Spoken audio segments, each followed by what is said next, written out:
Welcome all the participants, and welcome Pieter Ghijsels, Policy Advisor for Accessibility of Visit Flanders. We are in Flanders, Belgium, and it's lovely to have so many participants from all over the world. I think we cover the 5 continents. We have over 50 participants, and it's great to see so much interest, and we're very curious to learn about the recipe for success of one of the most active tourism boards in Europe for accessibility and inclusion. A big thank you to Visit Flanders also for supporting this webinar, which allows us to broadcast it for free. So a big thank you for the support. And we'll give you a short introduction on what the Inclusive Travel Masterclasses are. And it is a series of online lessons, webinars, on how to make something more inclusive. It can be a place, it can be an activity, it can be a sport, it can be a region, like in this case, like in today's case.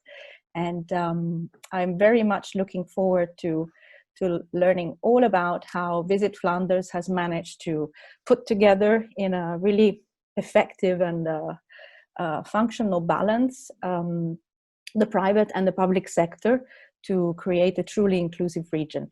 Over to you, Pieter. Thank you. So yes, my name is Pieter. Hi, everybody. So I work for Visit Flanders, the tourism administration for the northern region of Belgium. And I work for the product management department. That is the team that makes Flanders as attractive as possible. That's our job, and as attractive as possible for everybody.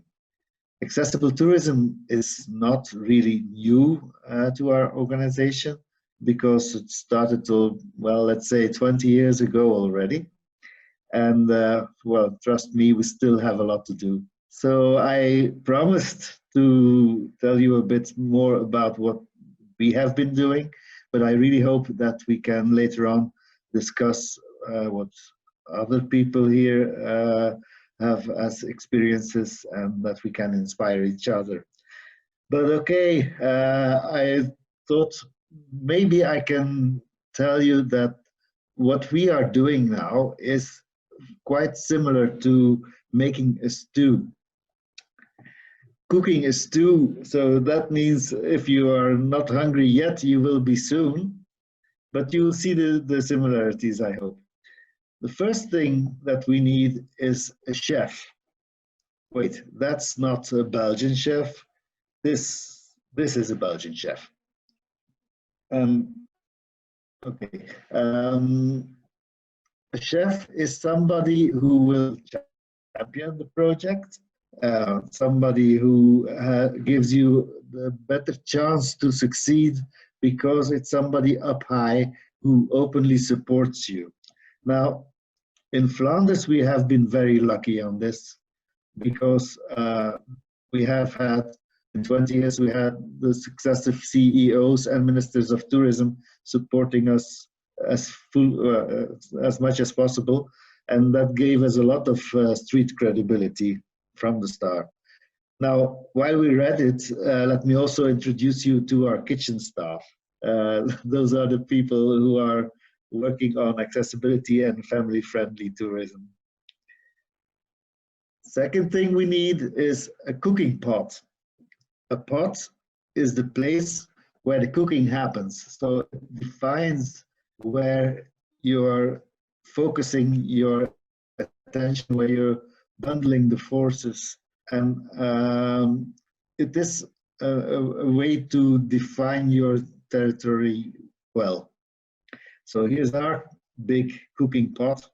The big cooking pot is Flanders between the Netherlands in the north, Germany in the east, Wallonia and France in the south.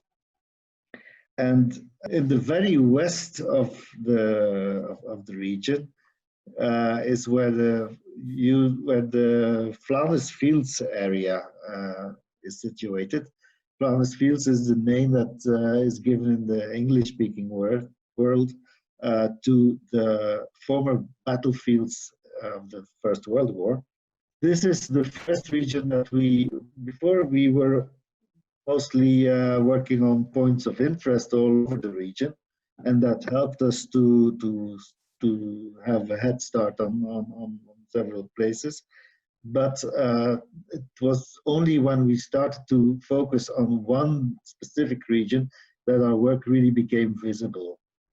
So after the Flanders Fields area, we applied the same method on the coast side, and then later on the art cities like Bruges, Mechelen, Leuven, and just now Ghent. I hope that we can soon present the results there. By concentrating on a geographical area, you can keep an eye on the entire value chain. So a visitor's journey is a chain of events. It is a whole lot of things that happen between the moment that you prepare your visit and the moment that you return. But also it is as strong, the chain is as strong as the weakest link, and one failing aspect can have a great impact on the whole experience. So here's the example of Flanders Fields. So we did it when it was just 100 years after the First World War. And we also immediately noticed that it is both a strength and maybe a challenge for our working field, that there are so many connections to other fields like culture, nature, transport, public environment. And we need to collaborate with many subjects, but also with many policy levels and domains. That complicates the situation, but it also makes our input more influential, because there is also the economic value of tourism, and that can't be ignored easily. Next, a recipe. So I think we all know more or less what the basic recipe for creating an accessible travel destination is. It has to do with physical elements, training, and information. Now, this main basic recipe has to be adjusted and specified by all the knowledge that we can assemble.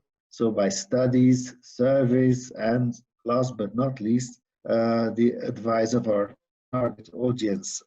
I'm not saying this because I have a disability myself or because I worked for the disability movement, but also it is simply what we have discovered, that we need this input from the beginning up to the end, because this is a kind of hands-on knowledge that you can't find in books.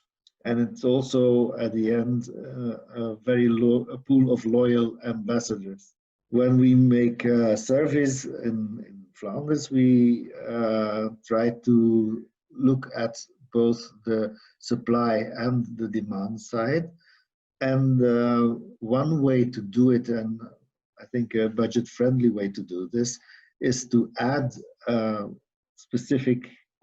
specific question to every survey, and that is to ask people whether they experience personally or within their traveling party, whether they experience any accessibility issues. And just by adding this to a regular survey, regular tourism survey, we will find ways to compare several groups and see the similarities and see the differences. Now, by keeping the next, when we have all our information, we have a plan, and then it's a matter of being resilient. So you try to stick to the plan and keep it simple. In Flanders, I think that was a strength for us to keep our message simple and to keep the view simple. We consider the three pillars, infrastructure, training, and information, as interacting fields that have to be tackled simultaneously. So they will interact and they will influence each other, and there's no need to wait for one part to be completed to start with the next one. You can do it all together. Also, some rule of thumb that appears to be very useful is to proportion your actions. Not everybody is ready for an in-depth training session, and not everybody is interested in a complete makeover of their facility. Some collaborations will be more like a marathon than like a sprint. So be prepared to start small. And for instance, we have our 10 tips leaflets with good practices, but also in our trainings, we will have both full day sessions, formulas, but also with only taking a couple of hours. That's just as people are willing to invest in the story. It's only then later, when you have introduced them to the subject, that you can find them willing to go for the elaborate manual with all the technical criteria and all the principles to create an accessible environment. If you start with the full technical story, I don't think you will have a lot of people still following you after a couple of weeks. So yes, the criteria that we have now are developed by an independent accessibility agency that's also been with us all the time. It's the agency Inter. The next thing we need for our stew is local ingredients.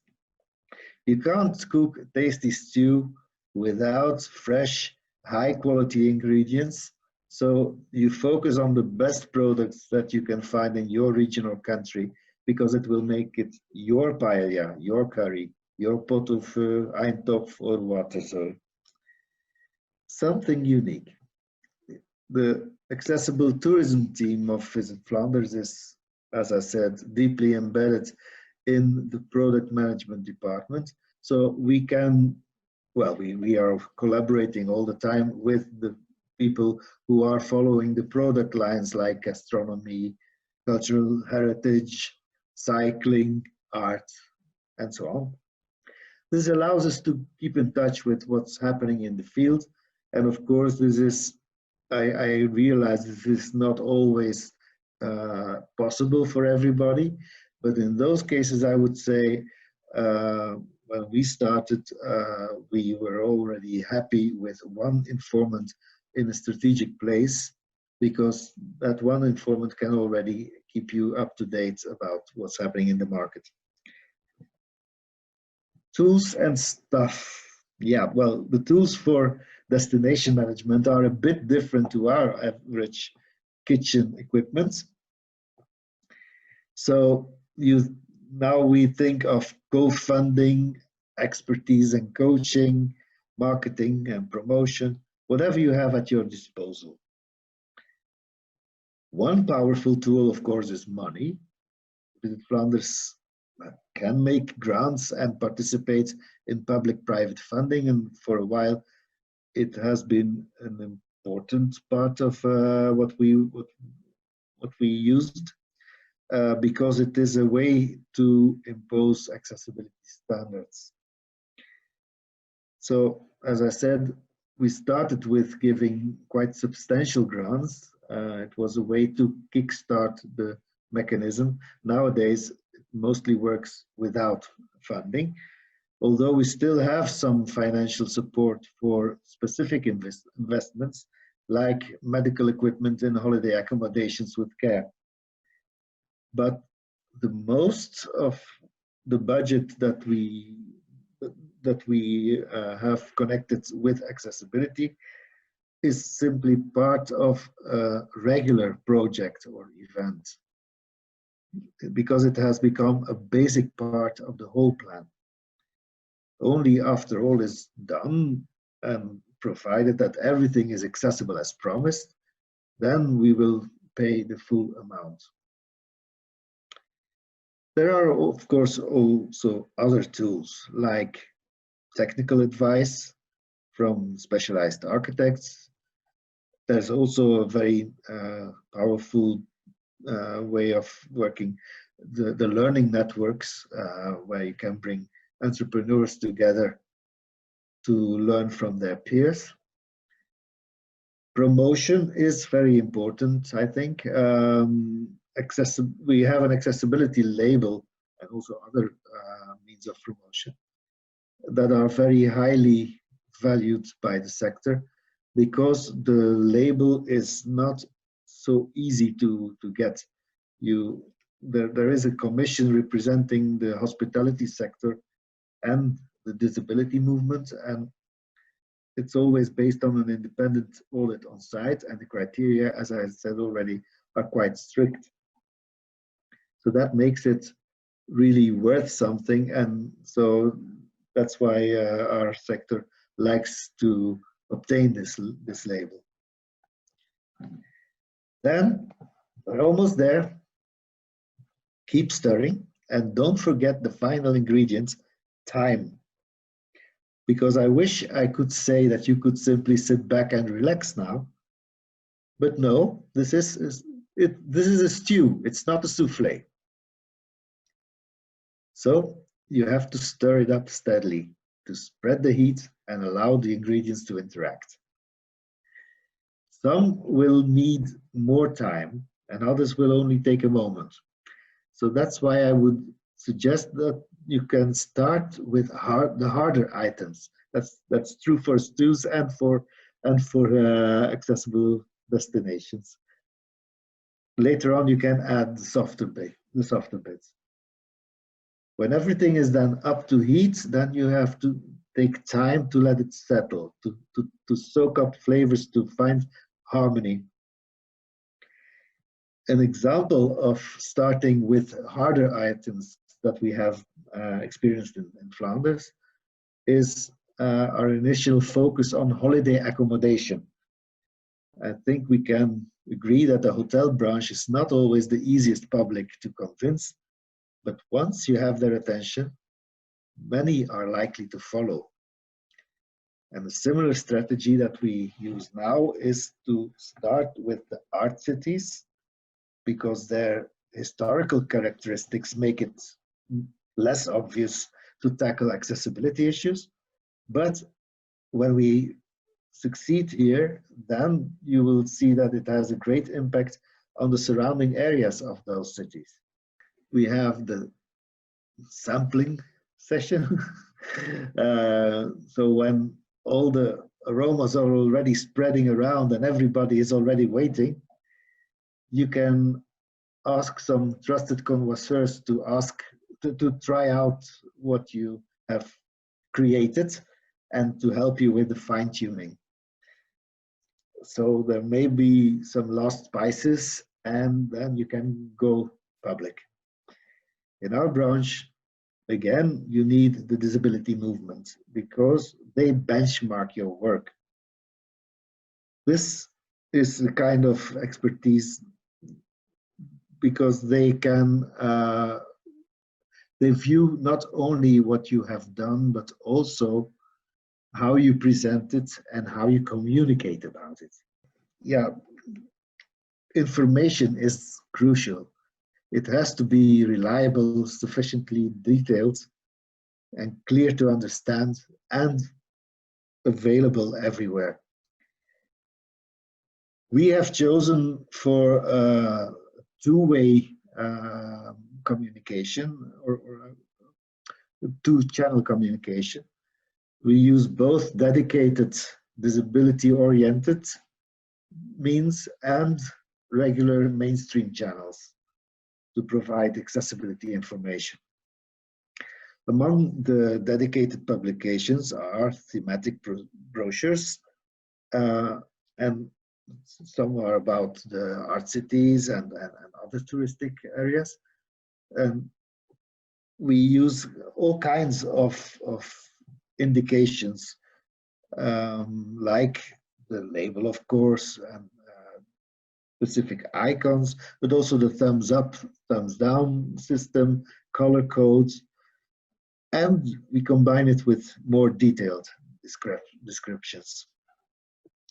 For the art cities, the brochures come with a map that suggests one or more touristic walks. The routes connect the main highlights while avoiding the worst obstacles. Last but not least, enjoy. See how your guests appreciate your work. Listen to their praise and keep note of their feedback. Before long, you will start making plans for the next phase, because it can always be better.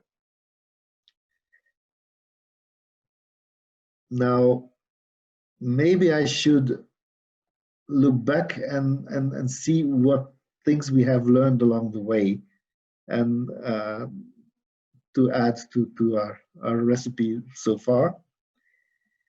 First, I would say is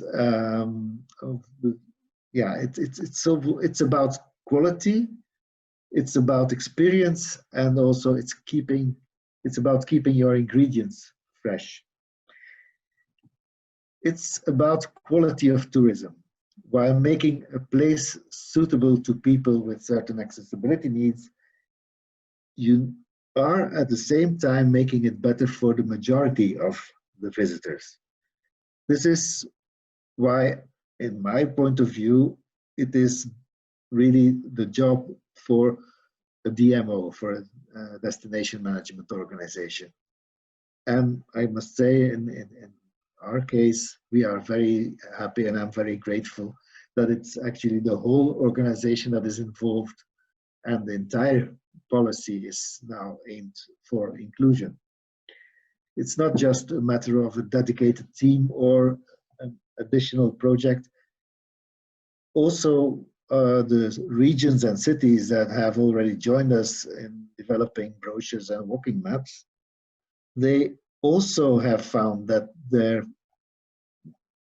place is now discovered in a more seamless way, and they're happy now to take it over for themselves and to expand and renew the efforts just on their own behalf, because it leads to an overall higher quality. It's also about experience, and I said experiences because I think there's more than one way to look at it. First of all, the experiencing of the place is more than just entering it, or so, and it's also more than wheelchair accessible. I am also thinking of sensorial accessibility.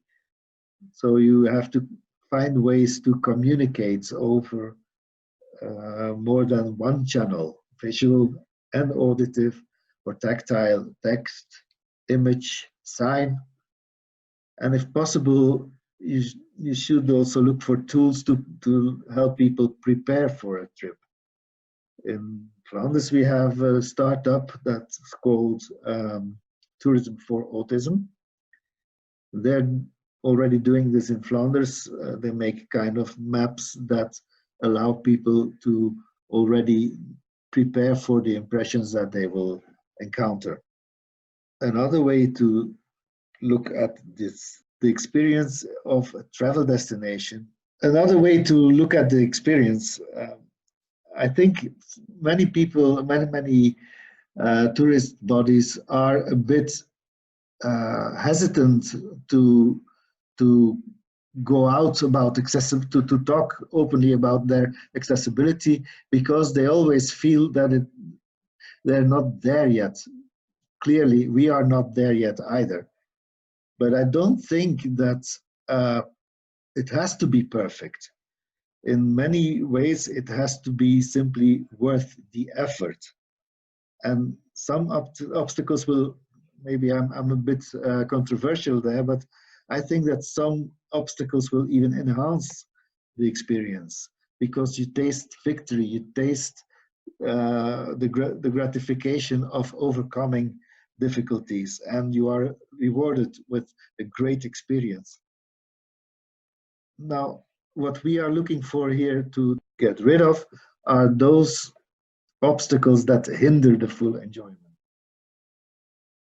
So what we do, and that I really recommend, is to communicate openly about what comes in the way and which alternatives you have already thought of, so that visitors can form their expectance, and I know that this really defines their appreciation afterwards. When I say keep it fresh, I think information is here at hand.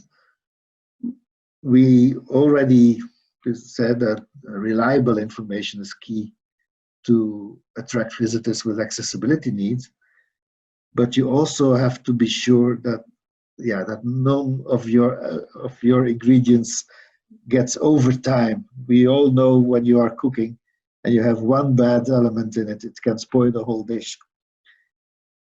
So for us, we are sitting now on quite a lot of information, and managing and updating this is taking quite some effort now. But we think that the investment in time and money is still justifiable as long as it reaches its audience. So that's why, that's why I'm so happy that we can also offer it as open data, that people are freely invited to use it on their websites and their apps. Maybe I can conclude this talk with a look at the future. Looking ahead, we have some new recipes that we are now working on. First, there's more than just leisure tourism. There's also an important field of meetings and congresses, certainly important for Flanders. These events, well, in Flanders, we like to combine them with unique heritage venues. That challenges us again to establish new benchmarks. Heritage is one of those delicate fields to work in. It needs a thoughtful yet ambitious approach. And especially when we are also expanding the kinds of accessibility needs that we want to take into account. Yeah, it is a big deal. Also because it is eventually depending on the event organizers to see if it actually is as accessible as we'd like to have it. So for the MICE infrastructure, with state-of-the-art accessibility, we have launched a new M label. We hope to award the first very soon, but as we all know, there has been some delay in many plans. Like heritage, nature is also one of those challenging combinations with accessibility standards. We are looking for a balance between preservation and disclosure again, and we also try to keep it in a good contact with all stakeholders. But it is really what the way we are going now with our organization. It is going to a balanced kind of tourism that is sustainable and that respects our heritage, natural and cultural, and also the living communities in all those places. So yeah, I think that's what I'd like to say. Can I come to you? Would you like us to show I know you have a nice video. Would you like us to see it now or at the end? Oh yeah, maybe, yeah. Is it a surprise at the end, or? Well, we can do it now. If people still have to think about questions, then they can use it meanwhile. Sounds great.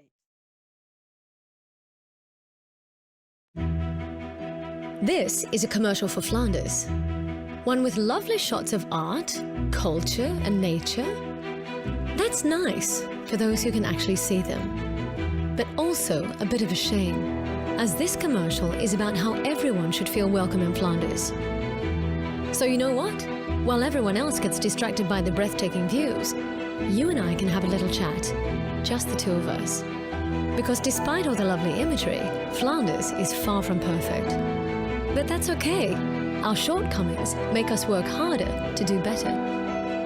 Without this constant rain, we might not just have all these cozy bars and delicious beers to drink. We recover from traffic jams by getting lost in all our beautiful museums. And when life gave us cobblestones, we turned cycling on them into a sport. Flanders is far from perfect, and that's perfectly fine. If you also had to grow stronger from overcoming your hurdles, well, then you're practically Flemish too. Discover all about tourism in Flanders on visitflanders.com. And welcome home. Wow. I hope you could hear the comment voice, because that was the whole clue. Yeah, we have it in several versions, with and without a comment voice. But yeah, that was one way that we did it. Wonderful. So I think we can open the Q&A now. And I would like to invite all the attendees to send their question through the chat, so that Pieter can answer them. In the meantime, I was delighted to hear about the MICE initiative, so the accessibility for events, because I mean, living in Belgium, I know how many events take place. I mean, Brussels, of course, is a huge hub for any kind of Europe-related, but also intercontinental events. So it was something that was highly needed. So great project, and that's something really important. Also for the other conference centers and event structures all around Flanders. This is a country that is rather small, so it's you can easily organize events in different cities and not just concentrate everything in the capital, which of course aggravates traffic and other problems. We have a question from Panama. Panama Accessible asks, hello, we would like to know what Flanders will manage the post-COVID-19 with tour guides. Have you thought about this? Yes. Well, of course. Visit Flanders has thought about this, but I'm not. Yeah, well, we have a task force now that is working on this. But for now, I think we are mostly thinking domestic travel for the first period now. Later on, yes, then we will have more tour guides. But what I don't understand the question very well. Maybe we need a bit of detail. Ana Maria from Panama Accessible, is it regarding how to pick up again, when we can start again, when, let's say, the tourism business is going to be able to start again, or let's see what she tells us.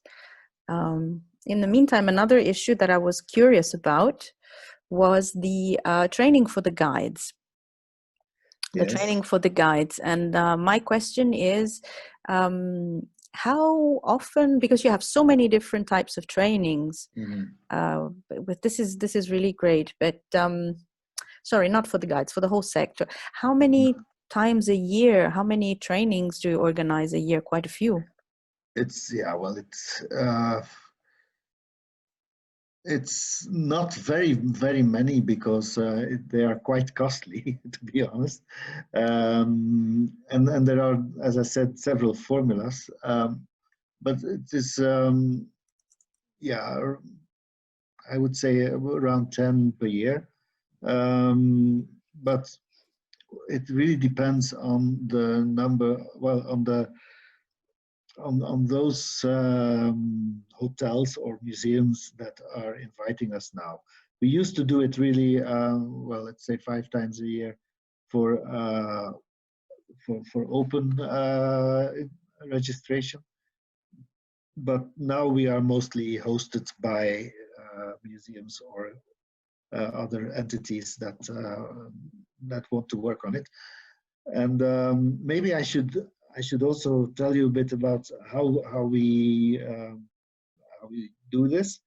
It starts normally with an introduction from a trainer with some things like what is the difference between a manual and a power wheelchair? What is the difference between legally blind and visually other visual impairments?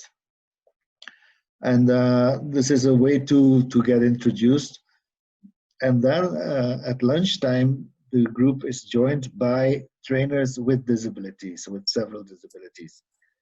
And it is an informal way to enter the conversation.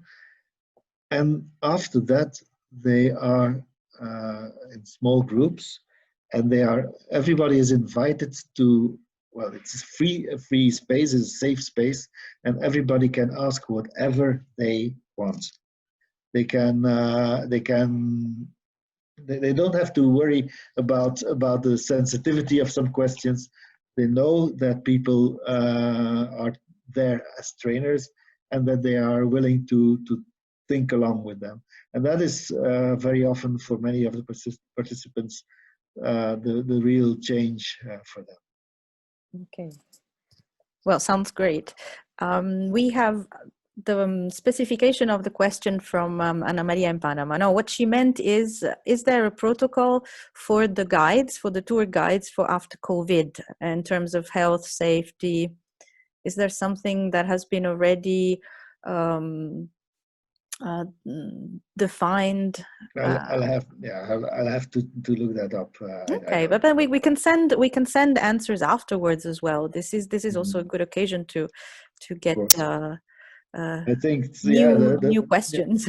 Social distancing will be a part of it, of course, and so that will be a question of how to have people understand you and not coming too close.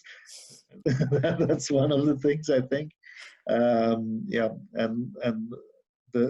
For now, I think that the whole concept of being in a group together is still a bit soon. Right. We on Monday, the first museums are going to open, so it's all very fresh now, and they are working with time slots. Yeah. It's all very slow. It's going to be very slow, but we're all learning to be more patient, I guess, with after these 2 months. We have a question from Japan. We have Kuniyasu Nomura, who asks you, time, what is the key to keep momentum of the activities and efforts of stakeholders? Yeah. How do you keep them active, involved, and dedicated to being inclusive and accessible? Well, one way to do this is, of course, that the labels that we grant, that we award, are only temporary. So they have to, every year, for instance, they have to tell us if anything has changed. So if anything structural has changed, then we will do a new audit. Also, after a while, after 3 years, I think, the new the label has to be renewed. So so they have a mandatory. They have a mandatory deadline to let's say verify that the information is updated. Okay, this is great for hotels who are always doing renovations, maybe. So you never know if the accessible room actually still looks like, for example, the one you see in the photo. Right. So this is why we keep asking them, and it's also important, as everybody in Visit Flanders is involved. Also, our hotel coaches and our accommodation coaches are visiting regularly all the certified accommodations. So they also have followed the training to keep an eye on anything that is not not no longer in line of the standards that we have. Okay. For the cities, we also have an agreement that after a while they have to take over the publication, and they have to do it on their own cost. Okay, okay. I really like the publications. The guides with maps, I think, are one of the most user-friendly products that that I've seen around. They are super nice. They have a lovely graphic design, and they're really, really practical with the itineraries to avoid the cobblestone. So I must say they're also a very useful instrument for example, for tour guides. I think so. You can just take the guide and build an itinerary using using your maps, and everything is taught for from the bathrooms to the restaurants. Yeah. So it's really a good product. It's a very good and practical product. Mm-hmm. Thank you. But I also think that it is important that we have always focused on the touristic aspect of the trip. So there have been occasions that the initial tour was taking people somewhere away from the highlights because that was supposed to be more accessible.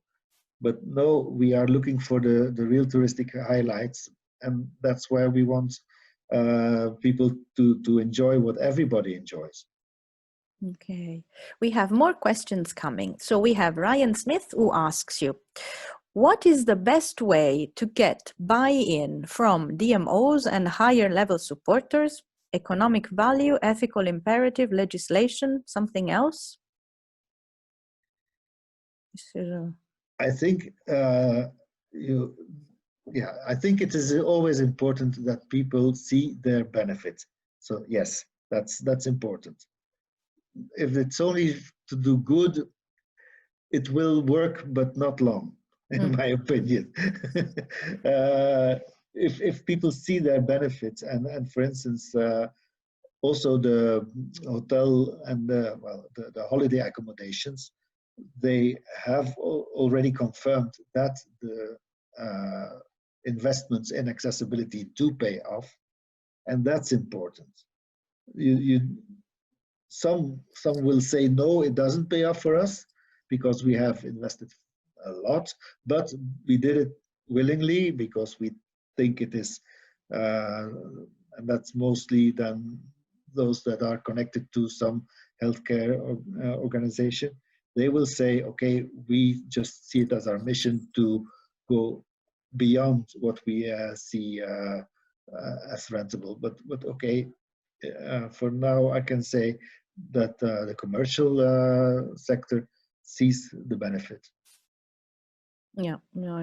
I was this reconnects to the other webinar we did on Wednesday about the accessible beaches, and this is a non-profit organization that created and manages every year this wonderful place, which is super highly accessible. It has all the equipment for people who use a ventilator or people with tracheostomy. It's a really high maintenance project, which is also very expensive to maintain. Yeah. Mm-hmm. But what they showed in their slides, I thought was brilliant. It was the economic impact of the visitors of their beach on the local touristic economy.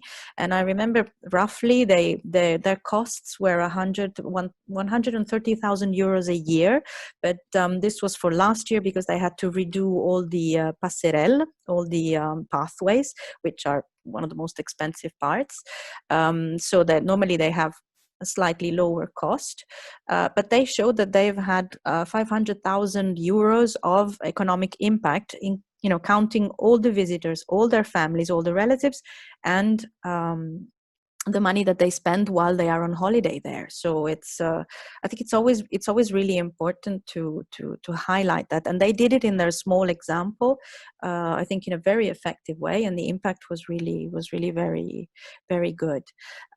We have another question. There is indeed the multiplicator effect, that many people with disabilities or with accessibility needs will travel with a whole traveling party.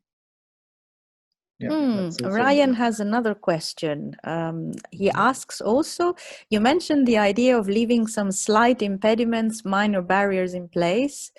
Well, not really leaving them, I mean, just to kind of them existing. But you mentioned the idea of leaving some slight impediments, minor barriers in place, so that by overcoming them, the visitor can have a taste of victory. I love this idea, says Ryan. Do you have any examples?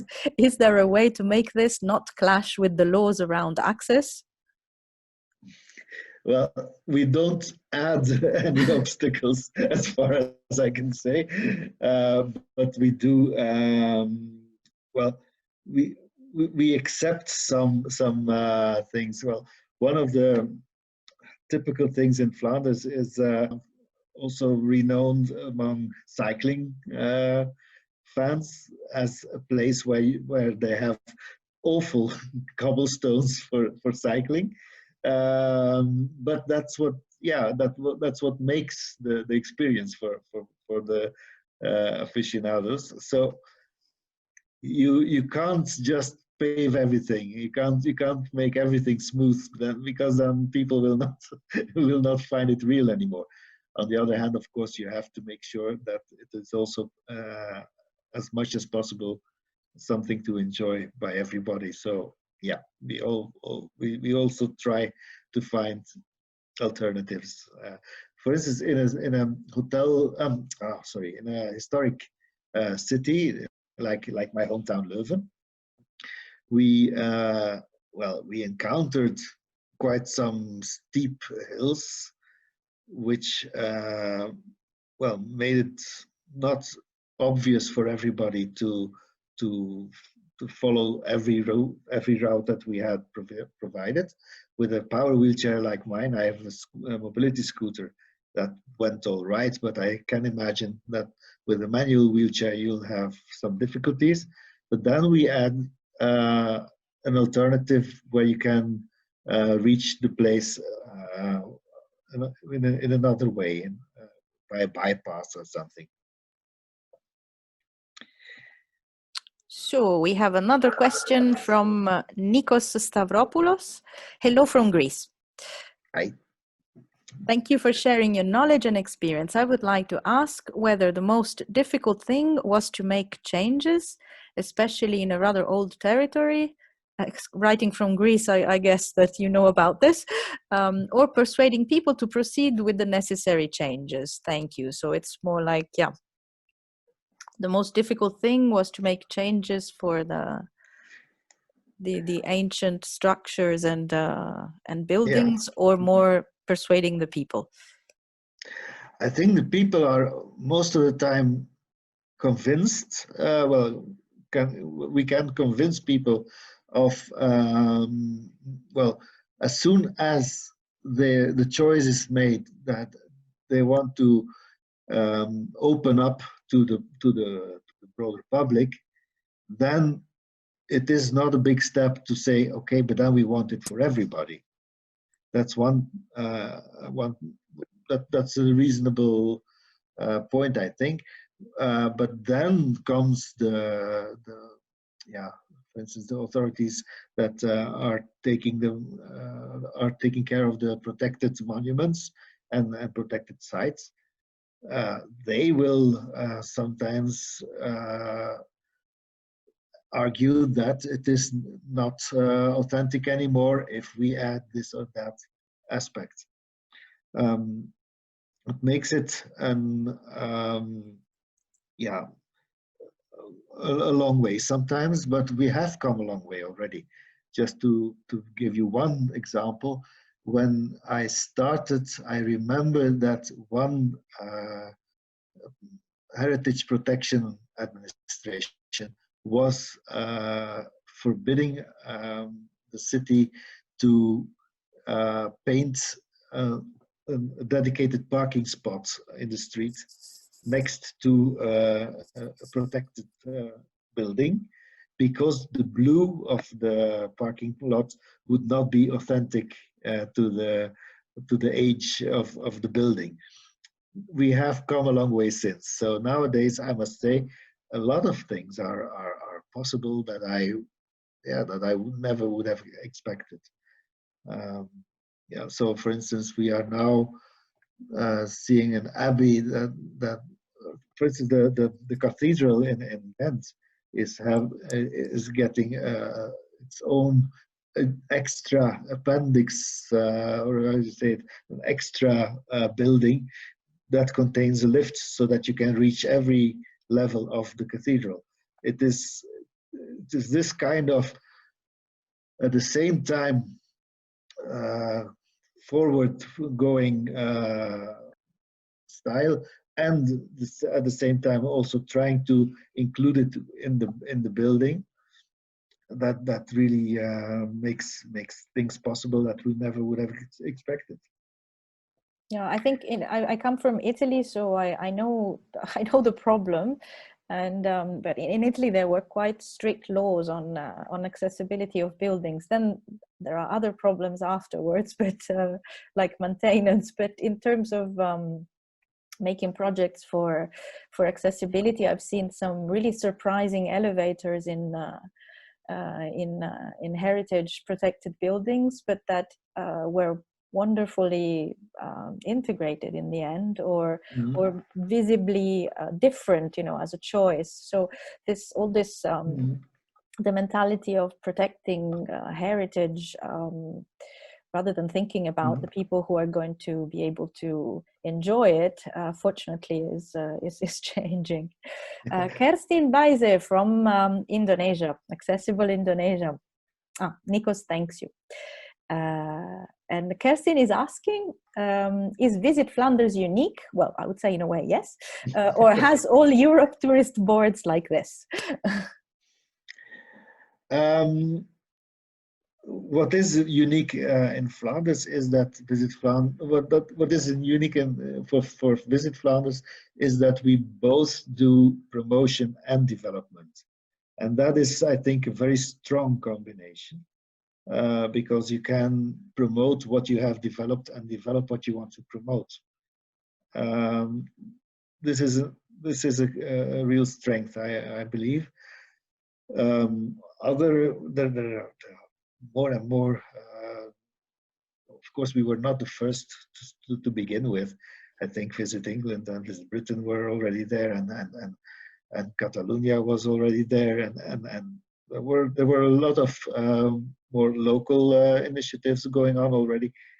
And I must say, when I was a student, or when I was a child, people were mostly going to the north of Europe to find accessibility. And the sunnier, the worse it was. That was up to the 90s. So things have changed quite dramatically, I think, not only in Europe, but everywhere. Of course, the United States and Canada, and that was the real thing that we were looking for from our place. So there are many examples, and what I find very interesting is to see how one can make all of a sudden such a progress that the others are again enticed to go on. So that's maybe the answer that Kuni was asking for. We are aware of each other's achievements, and we keep it keeps us awake to go on with this. And competition, I think, is a very strong motor. Envy is a very strong motor in tourism. It's like, they have it, we want it too. I want it too. Let's ramp everything. But I have a question. I have a question regarding the accommodation. This is my personal question, and you do a great job with the hotels and registered accommodations. What happens, and have you thought about how and if you want to kind of shake up also all those like spontaneous holiday accommodation, not that spontaneous, but like Airbnb, for example, because Airbnb has its own, let's say, accessibility now team. So they are, of course, working towards making the house owners more aware of the accessibility issues, and telling them how to describe their properties so that people can see for themselves and can read in detail and figure out if that house or that apartment or that room is for them, is adapted for them. Yeah. Are you interested in any way in, let's say, in covering also this part, or it's? We're interested in their approach because, well, I know that my colleagues from the research department also keep a close eye to what they're doing on the accessibility level. On one part, because they have, well, we noticed that in general, the confidence of the disability market or the accessibility seeking market is lower towards most platforms, except towards Airbnb, for instance. Yeah, that's so we are following them, but we can't vouch for anybody unless they are completely registered with us. So they have they are permitted to do their to provide accommodation as long as they follow the rules for safety and health. But when they want our label, then they will need to register with us, because that also means that they are visited by the hotel coaches, etc. Okay, so it's they could, but they have to follow a procedure like other accommodations, like bed and breakfasts and. Yeah, well, they have to commit to more than just the basic rules, because it also means that then we will follow up on them. As I said before, the label is not forever, and after a while they have to have a new visit. Okay, we have SK from Sebastian from Switzerland, who says, thanks, nice talk and superb organization. My company also offers training as yours, but we add role playing, impersonate disabilities such as during coffee, such as soundproof helmets or age simulator suits. Well, and he sends this as a suggestion, and is very efficient with talks and Q&A sessions. Yeah. Maybe you've seen the picture there with the tour guides that were exercising audio description. They were all wearing blindfolds except one, that was the blind trainer, and one who was doing the description. That's also true, but the others were wearing blindfolds. Now, in principle, we want to, it has its benefits, but it can also give people the wrong impression that nothing is possible. It is good to do some awareness raising, yes, but if you really want to go look for solutions, then it is maybe a bit too little. You never can imagine what it really is to be a wheelchair user, even if you spend a day in a wheelchair, because you learn all kinds of tricks and all kinds of habits that you don't get overnight. So yeah, that's why I trust more the disability movement in advising us than only the impersonating of disabilities. It's also the nothing for us without us, which is also very important. Yes. Yeah, and it's taking power. This is something really good to see happening.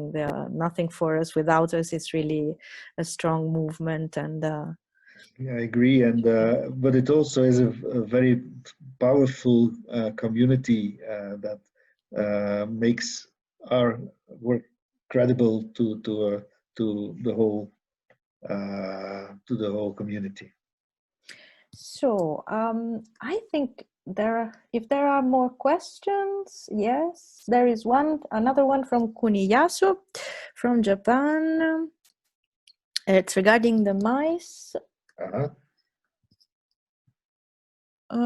He would like you, if you want, to elaborate a bit more regarding that part. Yeah. So the forthcoming actions or ideas for that part. Yeah. So we have one that is actually ready, but I can't say too much about it because it is to the minister to announce it. Bit of patience. We have to wait. Yes. We have to wait a bit. But it is a very it is a historic site that has been made as accessible as you can, yeah, as we can imagine. It is a very good example, I believe. It combines old elements and new elements and all the things that you need, not only for wheelchair users but also for hearing impaired people, for people with a visual impairment. And it is it has taken quite some effort, but I think we are ready to award our first label soon. Now, what we have there is, so first we have the physical elements, but also then there's a checklist for congresses. So for whenever they organize an event. So this is also available in English. If you like, I can provide you with it. And there's also a kind of declaration of commitment that that organizers can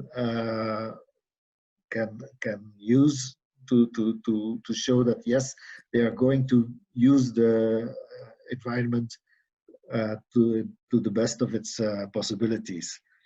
So the label is quite ambitious, I must say. So M label is for basic accessibility, but that means that you may need some help on some places, but it is all very relative there. The very good accessible and excellent accessible, I'm looking forward to see the first examples of them, but that would be the day. And yeah, so people ask already, those who are not within those historical venues are also showing interest for that label because they see that in the international market, this is a very powerful way to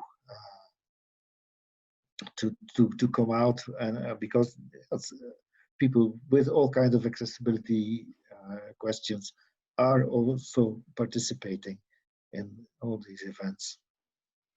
This sounds great. And I am very curious about this new venue, so I'm just dying of curiosity. And we'll visit it as soon as it's open, as soon as I know where it is. You will be the first to know. Yes, please, please. No, especially because yes, the events and congresses. Belgium is a country really that hosts but normally so many. Now we hope we will start hosting them again, and not too late with all the safety measures needed, of course. Just to say that you will all receive an email after this, after the event, where you will receive a few links. And so one of the links that we can add is certainly for your event organizer's guide and checklist. I published some months ago an article about this type of support, where I mentioned the guide for organizing outdoors event from Visit Brussels, which is also a really interesting manual and a very practical approach, and one from England, from Attitude is Everything. They are a non-profit association that makes musical gigs accessible, and lots of fun. We're also hoping to be able to go to concerts very soon in Belgium, not before the end of August, but no, indeed. but in your video there Yeah. was Tomorrowland, which is a huge thing. So. Maybe I should also say something about the so I mentioned already the accessibility agency. They also provide providers with all kind of expertise and yeah, so they help people to become accessible. But one part of inter events, they are really doing the advice about events, be it sports events or music events or anything. And they also have personal assistants available. It is a very strong way to, but also in the case that Visit Flanders is supporting it, it has to be, they have to be involved, because then we are sure that the quality will be as promised. Okay. Super. Are there any more questions? Otherwise, we can go to lunch. We won't be able to eat a waterzooi because we That was the image. Because it takes time. Oh yes, Camille Gungor from Greece. Yeah. And the one who won't have a beer anymore. Yes, exactly, because he said that he said something funny about the Belgian gastronomy. I saw it. But Camille was curious, actually, if you also work, if you work only for Flanders, but you also have activities, if you also your activity extends to Brussels. Brussels is, of course. Well, Belgium is, of course, a complicated country. So maybe you've seen in the map of our cooking pot, Flanders, that Brussels was a dot within a blank space, in the sense that strictly, so there is no national tourism body in Belgium. So it all goes down to the regions. And Brussels is a separate region. So that means that the development of tourism is in the hands of the region of Brussels. But for promotion, we are entitled to promote Brussels because, believe it or not, Brussels is also capital of the region of Flanders. So although it's in a different region, it's complicated. We have another question regarding your neighbors. Rob asks, do you also work together with organizations in the Netherlands? There are, of course, Euregio, so the Euregion projects from Europe, where often you see collaborations between the Dutch and, for instance, the Flemish coastal towns, or the German and Dutch and Limburg organizations. There are examples. Visit Flanders has, of course, contacts with all our neighboring countries. Now, with the COVID-19 crisis, I hear that our CEO is exploring the possibility to invite people from the nearest regions of our neighboring countries quicker than the rest of the countries. So yeah, we are working together, and of course that's my personal job within the team, is to keep in touch with people from abroad in the same in the same specialty. So yeah, we try to keep close contact. The European Network for Accessible Tourism is a very strong platform for us to exchange information. So many possibilities there. Okay, we have an additional comment from Camille, who says, I asked about Brussels because Brussels is not famous for its accessibility. Some say hyperbolically that it is the least accessible EU capital. He also adds, and I know that Camille comes often to Brussels for work, and he says, I think it's not that bad. So that's, but definitively needs work. Well, there's okay, so I can't say much about the development of the place. So the way the things are now realized, but I can say for promotion, we are free to, for instance, have a background like you with the Grand Place behind you. So yeah, we do invite people to go and visit Brussels, of course. Okay, I think if we don't have any more questions, I think we can start saying our goodbyes. And I would like to thank the participants for coming, thank all the attendees for connecting from all over the world. And but most of all, a big thank you to Pieter for really explaining this recipe in such a clear way, and even with some little technical glitches at the beginning. But I think I was not sure whether anybody could hear me anymore. This is all the time. The wonderful technical side of doing online webinars in times of coronavirus. But really, I would like to thank you on behalf of all the participants who've sent various thank you messages for this. And I want to thank everybody also, for some of you have quite different time zones. So thank you all to be here. Well, thank you everyone then. And I would just like to say a couple of words, because the webinars are not over. There are going to be more lessons. And we have next week on the 22nd, next Friday, we have Jezza Williams, who is the undisputed expert on adaptive adventure.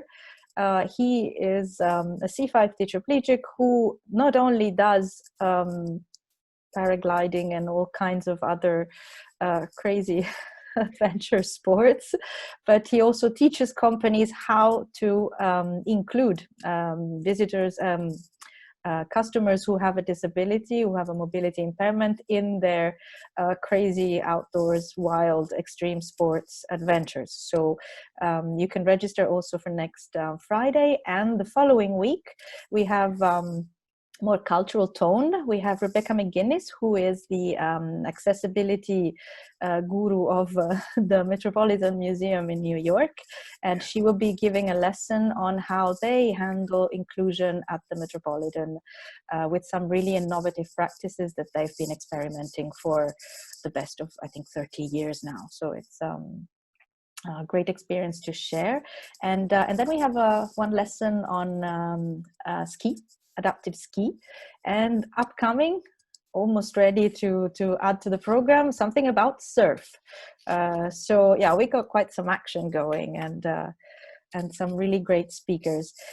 Pieter, thank you so much. Really, it has been wonderful. Thank you for your time. Thank you to Visit Flanders for supporting the episode and making it available to everyone for free. We will publish the recording with subtitles in the next few days, and we will let you know when this happens, so you can share it with your colleagues and spread the word. And they will tell me, what have you said? I'm sure they will be all super happy, and it was really a delight. Thank you, everyone. If there are, oh wait, I think there are some messages. There are some goodbyes and thanks. Kerstin says thanks. Ryan says thanks, Peter and everyone. Matthias says thanks for the good presentation. Wow. A big social distancing hug to you all. And see you at the next time. You Peter. too. Bye-bye.